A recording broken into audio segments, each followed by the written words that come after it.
Hello everyone, saya Rifki di sini dengan NIM 12110513 dari Universitas Paramadina dengan prodi Hubungan Internasional. Kali ini kita akan membahas sebuah buku yaitu The Logic of American Politics.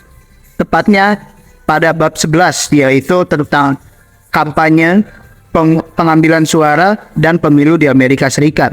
Yang pertama dimulai dengan konteks sejarah Pilpres 2020. Ini dimulai dengan menyoroti sifat historis dan Pilpres 2020. Lebih banyak orang Amerika memberikan suara dalam pemilu ini daripada satu abad terakhir. Ini adalah kali pertama sejak 1980 bahwa sebuah partai Republik dicopot dari Gedung Putih setelah hanya satu masa jabatan. Konteks ini sangat penting untuk memahami signifikasi pemilu tersebut. Berikutnya, pemilu sebagai penghubung warga negara dan pemerintah.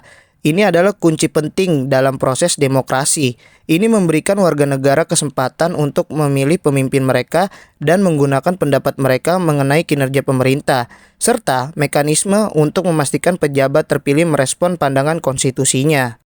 Poin single issue dan blunder voting membahas faktor-faktor yang mempengaruhi keputusan pemilih, termasuk prioritas isu-isu tertentu atau mempertimbangkan berbagai isu dalam pemilihan. Selanjutnya, identifikasi partai dan pesan kandidat. Ini menyoroti peran identifikasi partai dalam mempengaruhi pilihan pemilih. Selain itu, dibahas juga tentang bagaimana kandidat menyusun pesan kampanye untuk menarik segmen pemilih tertentu. Poin selanjutnya juga menyinggung evaluasi kinerja Trump, bahwa pemilu tahun 2020 sebagian besar merupakan referendum terhadap kinerja Donald Trump. Penanganan yang terhadap pandemi COVID-19 dan dampak ekonominya menjadi isu utama nih yang perlu dipertimbangkan oleh pemilih. Pentingnya bab ini adalah bahwa Departemen Kehakiman tidak menemukan bukti adanya kecurangan pemilu yang meluas yang dapat mengubah hasil pemilu sehingga mengatasi kekhawatiran mengenai integritas pemilu. Poin sejarah perkembangan hak pilih. Bab ini menggali sejarah perkembangan hak pilih di Amerika Serikat. Ini mencakup pada perjuangan untuk mengatasi berbagai pembatasan, termasuk kualifikasi properti, diskriminasi berdasarkan agama, ras, dan gender.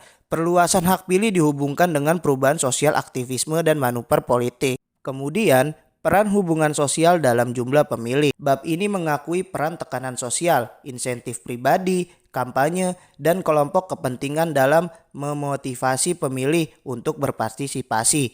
Kampanye politik dan kelompok kepentingan berusaha untuk memobilisasi pendukung mereka. Poin selanjutnya yaitu peran Electoral College. Bab ini menjelaskan peran Electoral College dalam pemilihan presiden Amerika Serikat.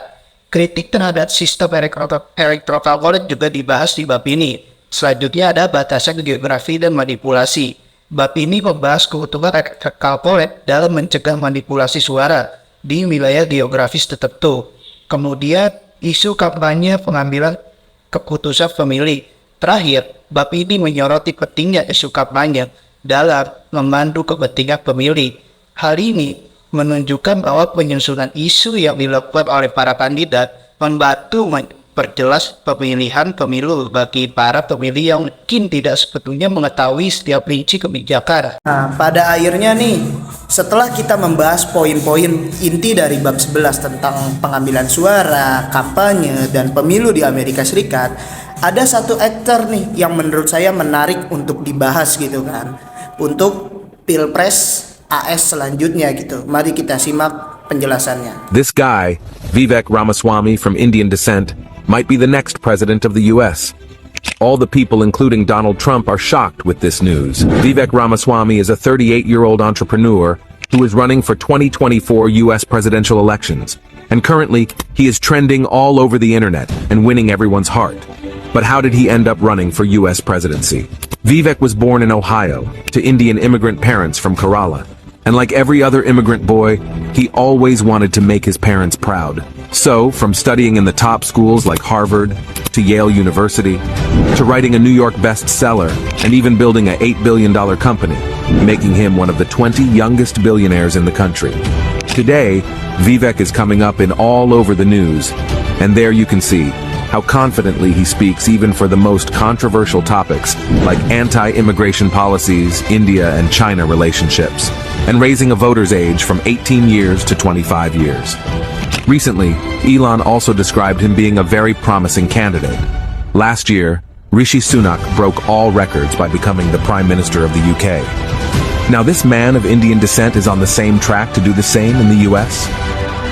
Kira-kira beliau bisa nggak ya mengalahkan hegemoni Donald Trump di pemilu US berikutnya gitu, terkait dalam politik domestiknya Amerika Serikat dan juga politik internasionalnya Amerika Serikat? Berikan pendapat kalian.